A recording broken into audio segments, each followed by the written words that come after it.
In the last 4 to 5 decades, we have seen a lot of developments in terms of wind turbine capacity, power production capacity, as well as on the size and the design of the wind turbines. If you look at in this figure here, from the 1980s, the height is only limited to around 24 meters with a diameter of 15 meters of the rotor diameter here, and the capacity is around 50 kilowatts. And then it went to 500 kilowatts with 40-meter diameter at a higher altitude, and now going towards a much larger rotor diameter of 100, more than 100 meters with 5 megawatts of capacity, and that's only for one turbine. And now the biggest one to date is the Haliade X, which is a capacity of 12 megawatts. This is an offshore wind turbine, but a capacity of 12 megawatts and a very big rotor diameter of 220 meters and a height of around 260 meters of diameter. So this has come a long way from the first electricity generating wind turbine in 1888, which is only has a capacity of 12 kilowatts, and the diameter of the rotor is only 17 meters. So it has come a really long way since the start of the electricity generating wind turbines. And we can see the value of having the turbines to be bigger and also taller. Okay, so as we know, the taller the turbines, it means that it can access to much larger or faster wind speed at a higher altitude. At the same time, when you make a bigger turbine, then you can generate a bigger area and could generate a much larger power production from this turbine. So mainly the developments came about because of the advancements, of course, in materials as well, like carbon fibers, for example, lighter but more durable. We have a conical type of a tower compared to a lattice type of tower made of steel, like a tower with a tower lattice type of steel, but this one is more of conical, so it can save some space as well as the stronger ability to withstand as a foundation for the wind turbines.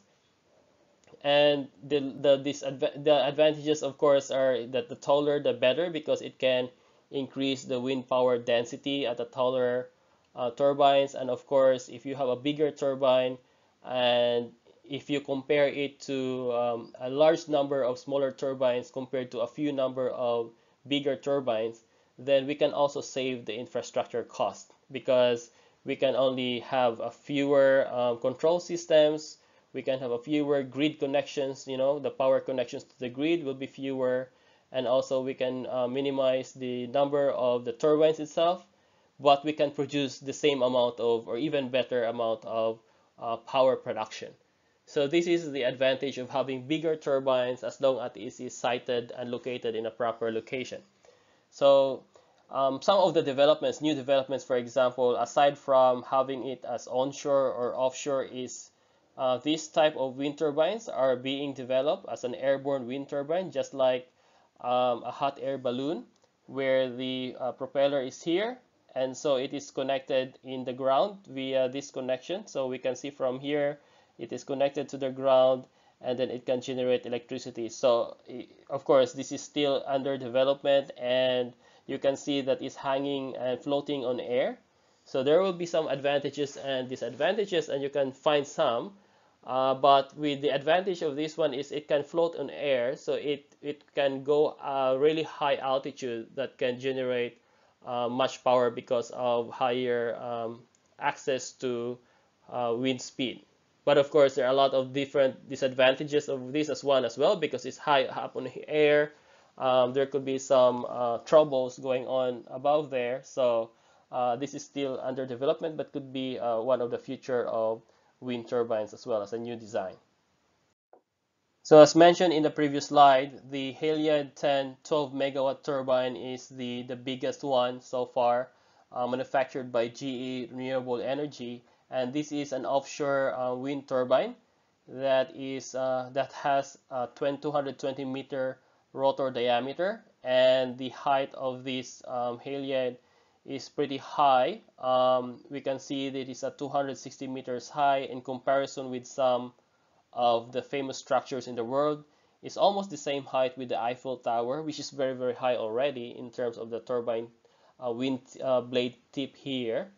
Some of the London Eye, even the Tower of Pisa, it looks very, very small in comparison to this wind turbine over here, and even the Statue of Liberty. And these structures are not small at all when we look at it in person. And so this alone is really, really big, and it's a very high or very big capacity, 12 megawatts for each turbine. And if you look at also the capacity factor, because it is offshore, it has a much higher capacity factor of around more than 60% of capacity factor. So it means it can generate more consistently of power throughout the year. So as you see, the development of wind turbines has really is growing steadily, and it has growing bigger and bigger as long as there's a lot of developments in materials and the way the technology works as well. And so there's a high potential for more wind turbines to generate electricity for energy consumption. And so that's why it's very attractive for the provision of energy based on wind power. So we were talking about the how big the structure of wind turbines are, and how do you exactly try to construct these structures, these big structures, especially considering that they are just enormous structures. And the transport alone of a turbine should be a big problem, because we are talking about more than 200 meters of height, for example. Even the diameter of the wind blades are very, very large. And so how do you transport that one in the location that you want to put the wind turbines? So for example, a standard transport trailer or truck is usually just 15 meters long. So this is just too short. And so we need a way to transport, and this is a big challenge as well. And this must be something that needs to be incorporated in the planning of putting the construction of a wind turbine. So let's take a look one video here showing how it is being transported based on the how large the turbines are. So let's just take a look one example of how one part of a blade is being transported. So you can see from this photo over here, it's actually a video which I will show you soon.